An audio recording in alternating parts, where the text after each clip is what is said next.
I'm Jessica Sykes. It's nice to meet you. Nice to meet you. I would like to become a park ranger. Can I ask you some questions? Absolutely. Okay. Where did you first start in life? Like professionally, Yeah, like, my first job ever was in Las Vegas, where I'm from. I started as a lifeguard. I worked seasonally in Las Vegas for several years. From there, went and worked security also in downtown Las Vegas. From there, I went to a police department in Arizona. From there, I went to the Federal Bureau of Prisons in Colorado, and from Colorado to here as a park ranger. was this the job that you intended on having, or would you have changed it? I wouldn't say I started off thinking that I was going to be a park ranger. I always had a passion for law enforcement, and working in Vegas as security was a good way to get like involved with the public and get used to going to calls and doing stuff like that. So no, I kind of developed this passion while I was working in the prison, but I'm glad I'm here, and I think I'll stick with it for a while. What training do you have to go through to become a park ranger? So there's several types of park rangers that the National Park Service employs. You have what I am, and that's the law enforcement. Our official department is Visitor and Resource Protection. We have interpretation, which talks to the public about the park amenities and the history of the park, and it's more interacting. They provide programs and tours and stuff like that.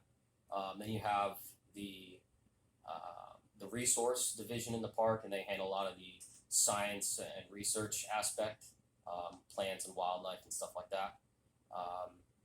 We have maintenance that are also considered park rangers. When you go around the park, you'll see everybody that works for the Park Service wears the green and gray.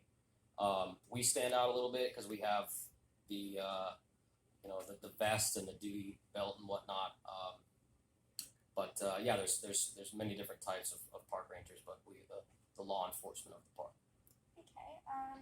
What is the hardest part of the job?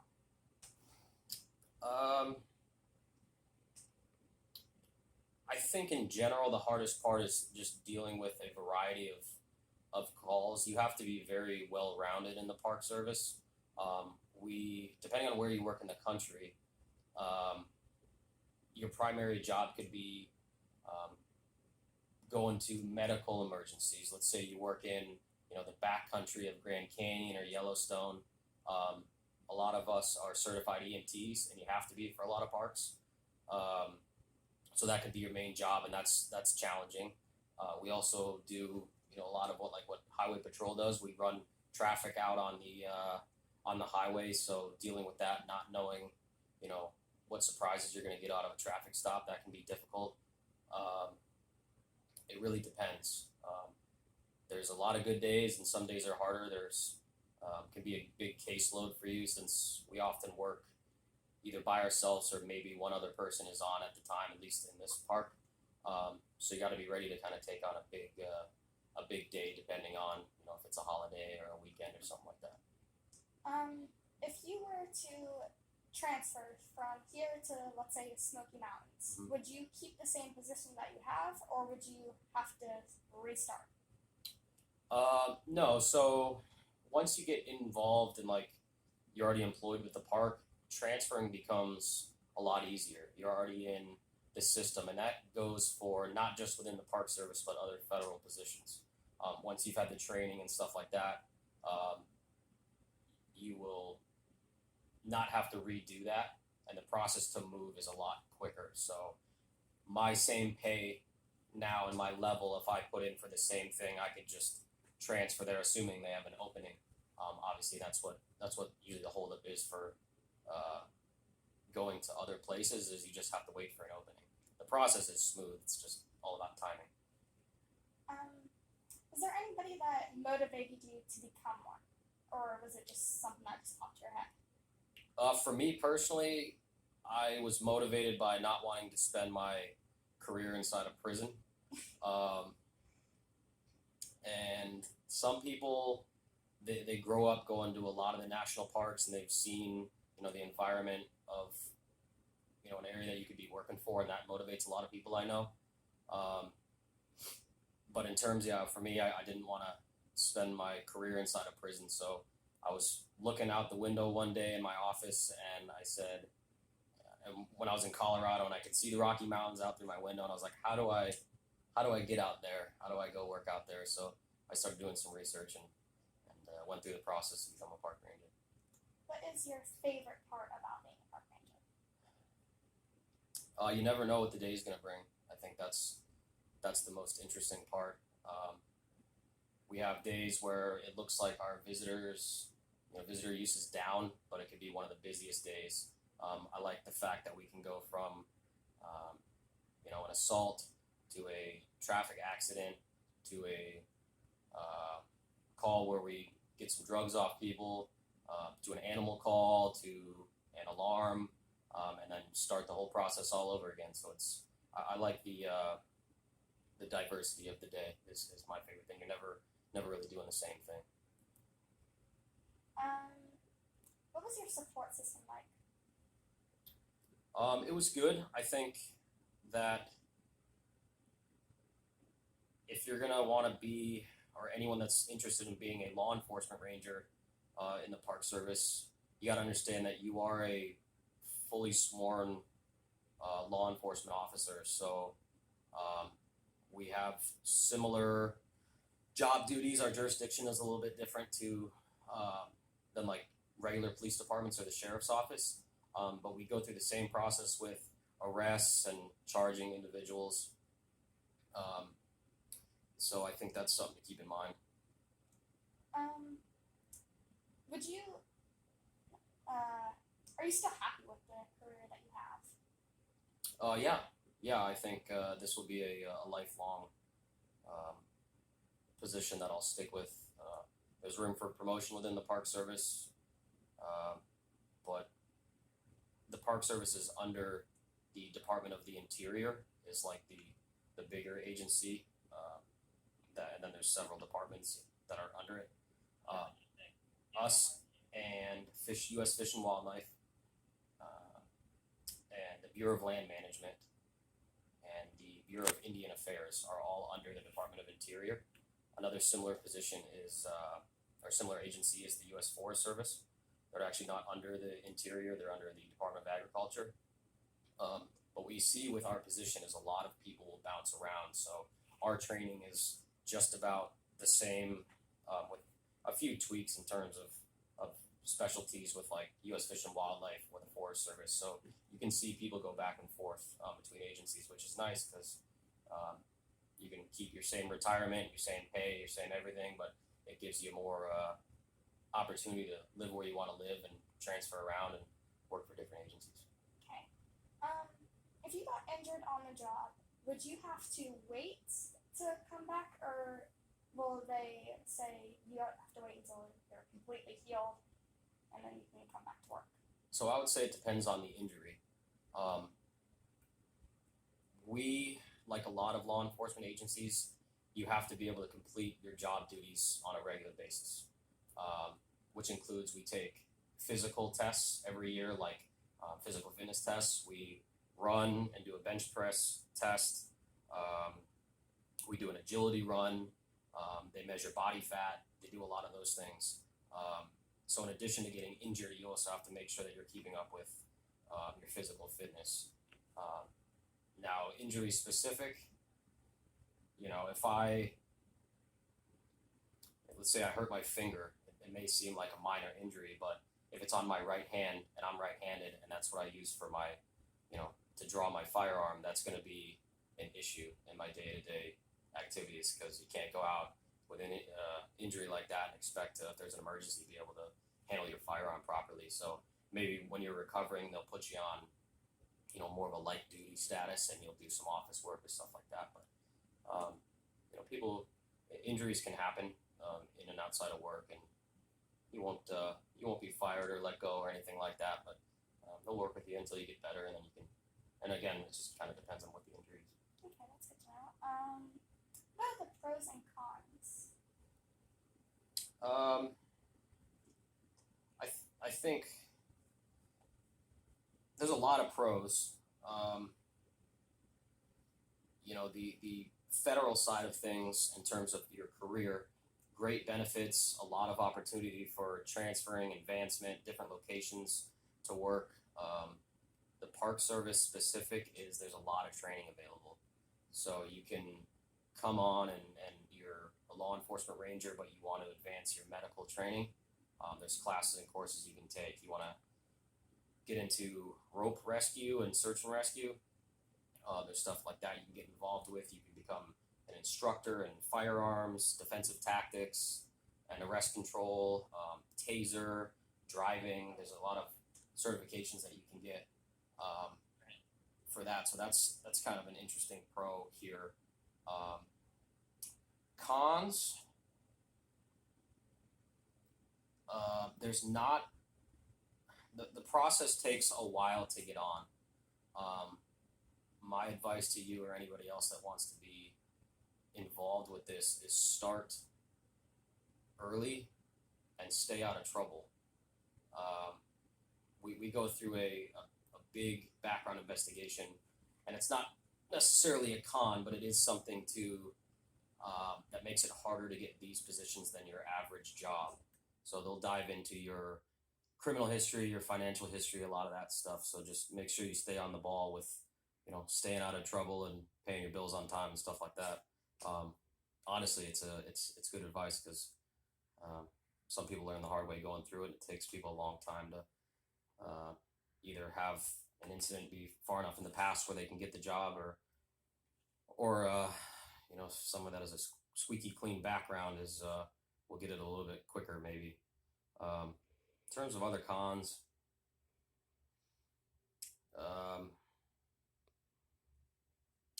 it's you can experience some stress.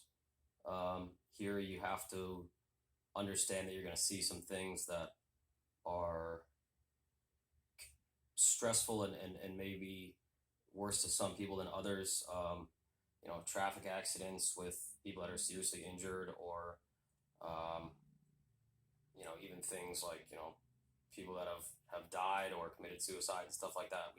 We see that and respond to that because we're first responders, and this is our jurisdiction, and we're given the duties to handle those situations. So it can be a little bit hard, and not carrying the stress home to your personal life is probably my biggest piece of advice to you as you go through your career. Know to leave the stress and the problems in the workplace and try to find a work-life balance. I don't know if you've heard that term before. When you get older and you get into jobs that are stressful, it's important to have outlets. It's important to have a supportive family. Go to counseling if you need to go to counseling. Work out, eat good. All those things will help you on the job. What's the highest rank as a law enforcement ranger? So for all the parks will have similar structures. You'll have there's the federal government will hire at different letters, numbers like your grade. So most of the field rangers that you see that are out driving around, going to calls and stuff like that, are 9s. So that's just like your normal, patrol type ranger, if you will. Then you'll have the supervisory ranger, which is usually in charge of the district, and parks can be split up into different districts, and they will be an 11. So they're one step up. They've got promoted. It's an interviewed position that you have to apply to and be accepted. And then from there you'll go to a deputy chief, which they may be at 12, and this is where different parts of the country you'll be different numbers based on the size of the park. If you're at a small monument in the middle of nowhere, their chain of command is going to be different than the Grand Canyon, because they have a lot less people. But you'll have a deputy chief, and then you'll have the chief of law enforcement. And then above the chief, you'll have the people that now get involved with the region. So you'll have the deputy superintendent and then the superintendent, and they oversee the entire park, sometimes several parks. But the top law enforcement person is going to be the chief. So top down, it goes chief, deputy chief, supervisory ranger, and then the permanent nines. And then a lot of parks will have seasonal staff too, and they may be fives or sevens. And that's generally your entry level Okay. rangers. Where should I start? Should I start as a volunteer and work my way up? Because I still have 4 years until I turn 21. Yeah, you're in a good position. A lot of people don't figure out they want to do this until later on, especially the law enforcement. Is that what you're focused on? Is Yes. the law enforcement? Um,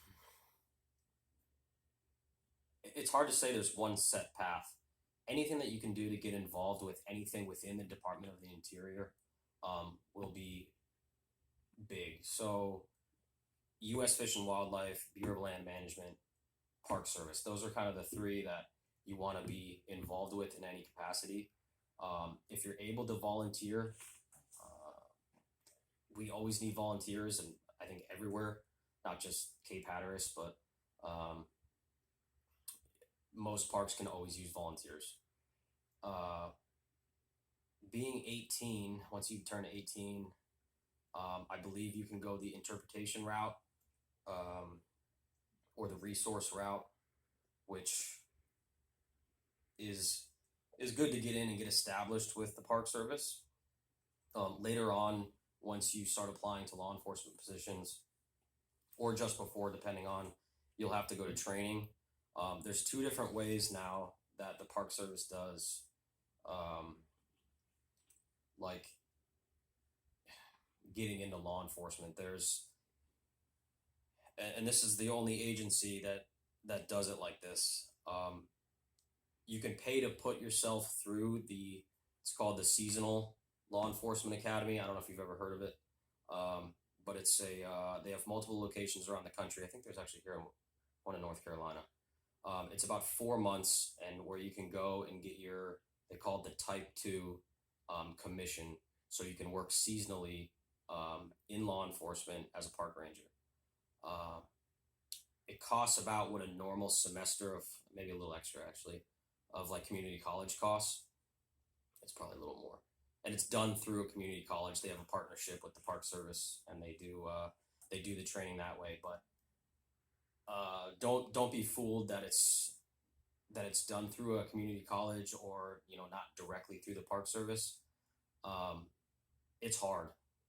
It's a normal law enforcement academy, and a lot of states take that as, let's say you went through that training and you didn't want to go to the Park Service, you could go in and apply to the Dare County Sheriff's Office, and you could show them your transcripts and all your training, and they would hire you right on with that. So they're legit police academies. So that's one way to do it, is go through, and if you just Google Seasonal Law Enforcement Academy, NPS, you'll be able to go on to the Park Service website, and you can see where it's offered. There's all over the place. Washington State. I did mine in Colorado.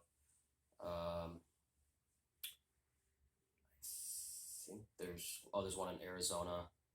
There's one in North Carolina.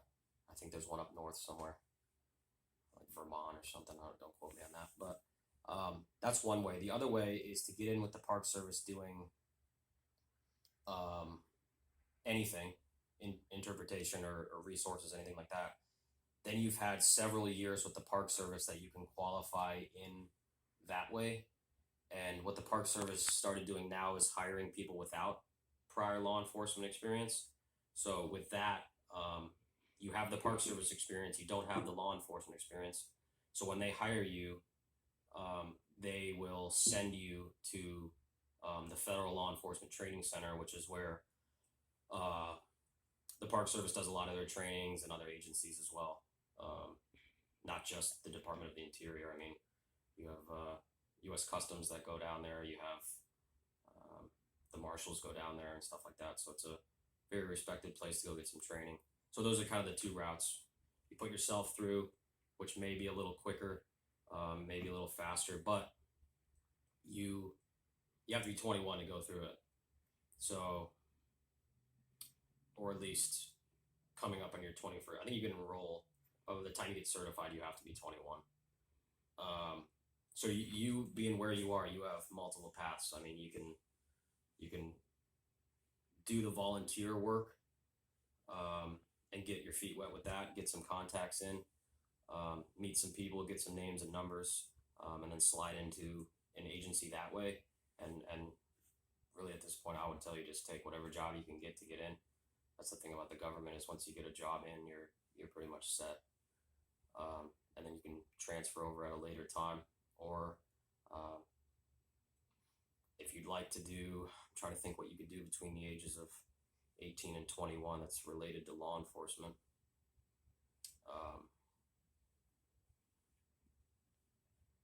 Any other schooling? Are you planning on going to school after you're done?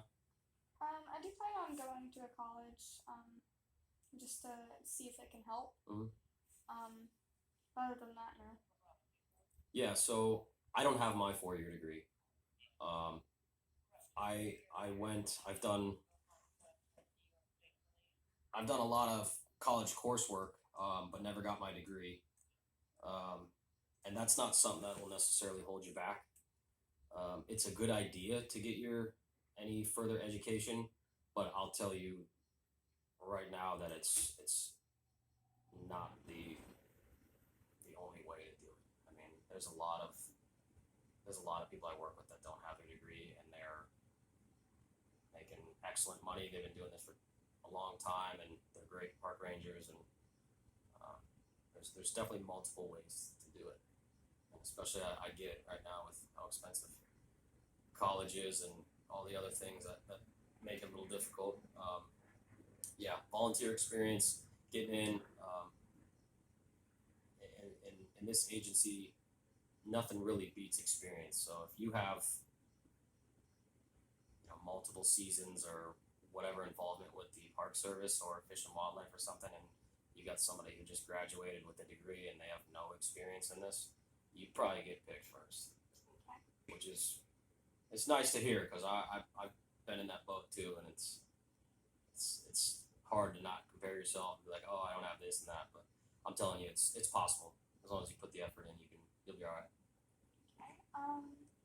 With the volunteer, do you know exactly what you do as the volunteer?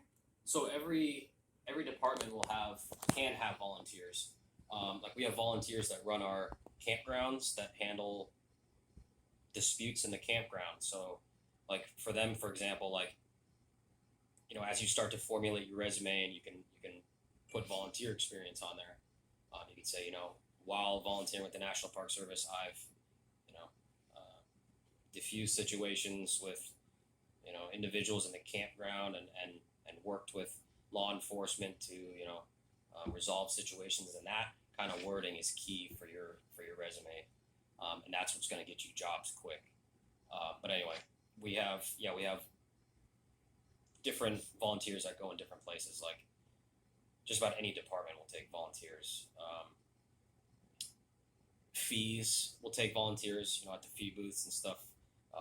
We don't have a fee booth here, but like Wright Brothers up there, they have fee booths. Volunteers will work those. Be on the ramps, checking permits, going around, just talking to people. They do volunteers at the lighthouse, so they'll do talks and guides and give information, work the visitor center, stuff like that. And then we have a volunteer too that he'll come around and help us with things. He'll do like updated signage and stuff like that for us, and really just kind of stuff as needed.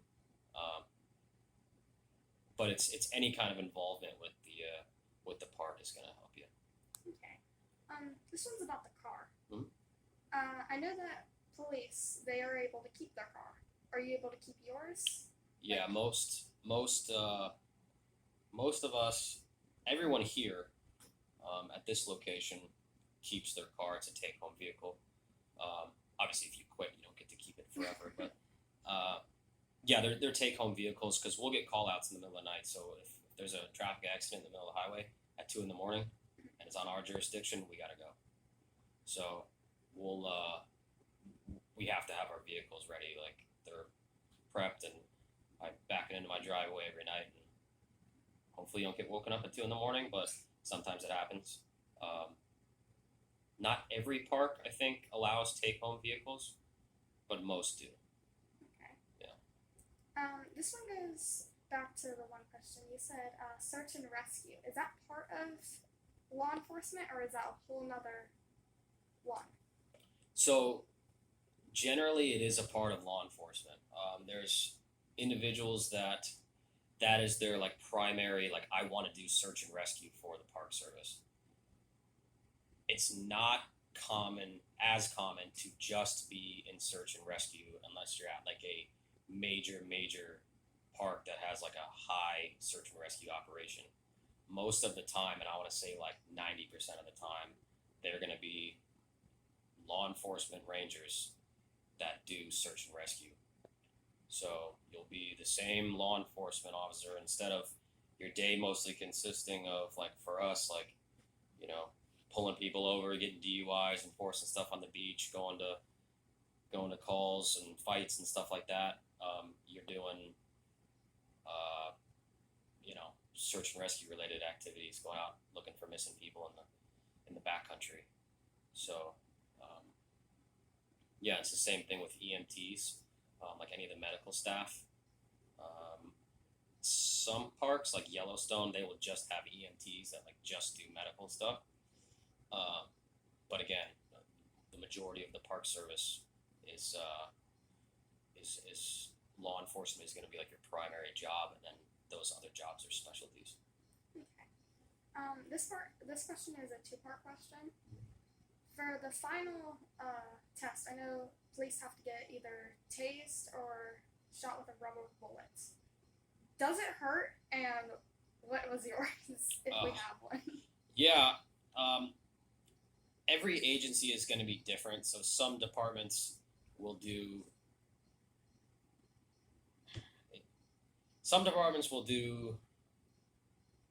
I think if you carry a taser, I believe you have the option to opt out of getting tased. I wouldn't opt out because, and I'll tell you why. If you use your taser in the line of duty for like official purposes to subdue a suspect, when you go to court, it helps to be able to say, I know exactly the level of force I used on this individual because I have felt that myself. If you're sitting there and you're on trial and the defense attorney is going to say, well, you used the taser on my client. How do you know that was the appropriate level of force? Have you ever felt it? And if you go no, they might beat you up a little bit in the courtroom. So it's good to have that experience. Same thing goes with pepper spray, the OC spray. We don't have any rubber bullets that we use here. Maybe some agencies do. I don't think anywhere in the Park Service does, though. OC Day in the police academy is a big one. Everybody's nervous about getting sprayed with OC, and it's not fun. But you gotta be able to prove to yourself that you can fight through it in the field. Because if I go out here and I get into it with someone and we decide that we want to spray the guy with OC, and you know how windy the beach gets, and I spray him and it comes back on me, you got to know that you can fight through like that pain and be able to do your job. So with the OC training, they'll set up a little scenario, they'll spray you, they make you count to a certain number, and then you kind of got to punch the bag and fight through some stuff and then place handcuffs on someone. It's a process, but it's a fun day. It's not fun if you're getting sprayed, but it's fun to go through that with your academy class. So between the OC spray and the taser, you will be exposed to both. Will you have to redo it if you mess up? Like, will you have to keep on retrying it? No. I mean, they push you hard enough where they won't. You won't mess up. They will motivate you enough to get through it on your own, and be prepared to get yelled at a little bit. And it's good though. It only lasts about, well, I don't know, anywhere from 10 minutes to 30 minutes. It hurts. Do you have any tips?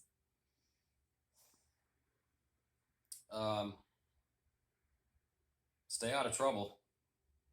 I can tell you that. Yeah, get experience that's relatable. Anything that deals with the public is good. Um, get familiar with how to perfect your resume as you start to go through life and do different things. I don't know if you've been involved with anything in either inside school or out of school.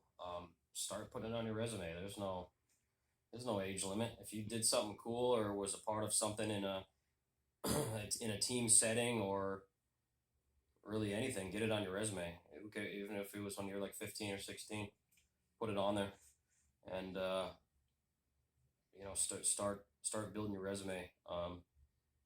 I would Google tips for federal resumes is what I used to do, and you'll see that your traditional resume was like, oh, let's make it nice and neat, maybe a page and a half. The federal resume is like 10 pages long. You want all the words in there, everything that you've ever done with like your whole life basically in there. So when someone goes to look at it, nothing is missing. All your experience, all your certifications, that kind of stuff. Something that I forgot to mention earlier, and here's a big tip that will place you well above other people. I believe when you're 18, you're eligible to get your EMT. Um, I would go to your emergency medical technician. You're not a full paramedic, but you can actually work on ambulances. Um, the Park Service loves medical training, like they love it. Um, Aside from other Park Service law enforcement experience, medical training is probably like right under it. So I would go look into getting your EMT. You can do that at community colleges. You can even do it online if you're kind of self motivated. It can be a little cheaper doing it online too. Um, that's what I would recommend doing.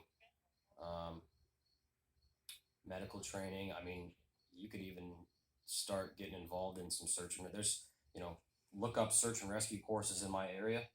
Just Google that, and you'll find some stuff that you can get involved with now, and there might not even be an age limit on that. So anything that can start, if you think it could benefit the Park Service in terms of like, not even the Park Service, if it could benefit you, picture yourself in 10 years as a law enforcement ranger. What are the skills that you want to have? And if search and rescue is one of them, start getting involved with it now. Yeah, I wish I started earlier on getting my certifications. I was more like, oh, I see this job that I want to open, but it requires wildland firefighting, and I don't have that, so I had to wait to apply for the job so I could go get the wildland fire, and then start from there. So, and the internet is awesome. I mean, you can see it's just a giant cheat code basically. You just type in like what are the best certs to have for being a park ranger, and like probably the first hit will be like wildland firefighting, search and rescue, EMT, uh, scuba diving, boating experience, just really anything. I mean, any of that stuff is going to help you in the future. So my tips would be stay out of trouble, get involved with something soon. That's involved with the park. Um, be willing to move around. Do you have a specific park you want to go to? I either want to go in this kind of area or go in mountains. Okay. Mountains. There's a lot of mountains here in the country. That a lot of parks in the mountains too. So, um, yeah, they're if you're willing to move or be here. I mean, this place hires a lot of people too. So I can't see it changing too much in the next 4 years. Um, yeah, just keep after it and keep an eye on the prize. Don't get too tied in with going out and partying and stuff. I mean, that's what I did, and it took me a little longer to get the job I wanted. So I would just stay career focused and make sure you got supportive friends and stuff like that, and that really helps. So those are my tips. Another question. Yeah. If someone was drowning, let's say, and there was no lifeguard there, would you be the one they would call, or would they call an ambulance or a paramedic? We get dispatched to ocean rescues almost every day here. very few times I would say I've seen park rangers enter the water. Um, there's that might be outside of your scope of duties to like dive into the ocean and go save someone like that. I've seen it done here. Not seen it, but I've heard of it being done here. Um, but you gotta think about it. So if you're out there on the beach, all this gear is gonna weigh you down. So do you take it off or do you leave it on? I mean, if you take it off, what do? You can't just leave your gun on the ground with a bunch of people around. You can secure it in your vehicle and go out and do it. But um, the Park Service is not expecting you to get in the water for stuff like that. Um, most of the ocean rescue stuff that we've seen is like people out too far on boogie boards or rafts or kayaks or something, and somebody else calls it in that thinks that they're in distress. So you'll have ocean rescue that comes out with jet skis and stuff like that. Ocean rescue here is pretty good, like all the way through the Outer Banks. You might have seen them driving around white trucks, and they're always towing a jet ski or something, ATV behind the truck. But they handle it.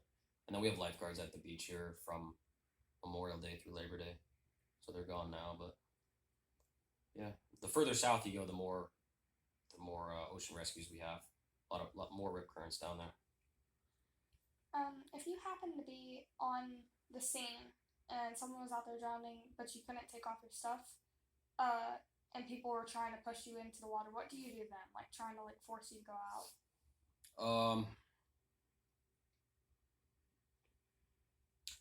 That's gonna be that's a very that'd be a unique situation. Um, that'd be based. Are you asking me personally what I would do, Yeah, or just in general? whichever one. Personally, I mean, I'd weigh the. I might go. I'm a confident swimmer. I might get in with all my stuff on. But that's an individual decision that you'll have to make in the moment. If you think about it like this, if you go in and search or go in for them and there's an issue, now you just put that person is still at risk. Now somebody has to come save you as well. So now you're putting more people at risk. And then your other rangers show up and they see there's a ranger in distress now. So they get in there, and then there's now you got a bigger problem than when you started. Luckily here we have the resources available to we don't have to do that. Ocean rescue is usually